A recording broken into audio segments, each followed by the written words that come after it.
আমার আল্লাহ রব্বুল আলামিন কোরআনুল কারীমের ভিতরে সুন্দর করে ডাক দিয়ে বললেন, ওয়ামা খালাকতুল জিন্না ওয়াল ইনসা ইল্লা লিয়াবুদুন।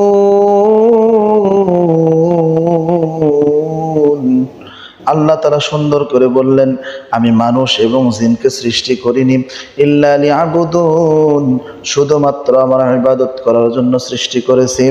আল্লাহ রাব্বুল আলামিন বললেন, ইল্লা লিয়ারফুন, আমাকে চেনো, চেনার পরে আমার ইবাদত করো।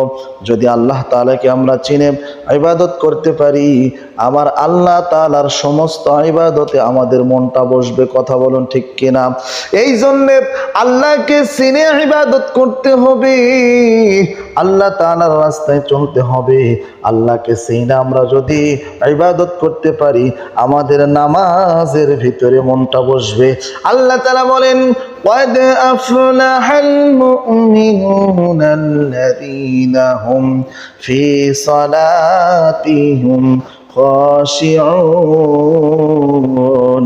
আল্লাহ রাব্বুল আলামিন বলতেছেন, তারাই প্রকৃত মুমিন যারা তাদের নামাজে খুশু খুদু, তাদের নামাজে তারা গুরুত্ব সহকারে নামাজ আদায় করে, তারাই হচ্ছে প্রকৃত মুমিন। এখন বলেন তো বাবা, আমি আপনি কিভাবে নামাজ পড়তেছি?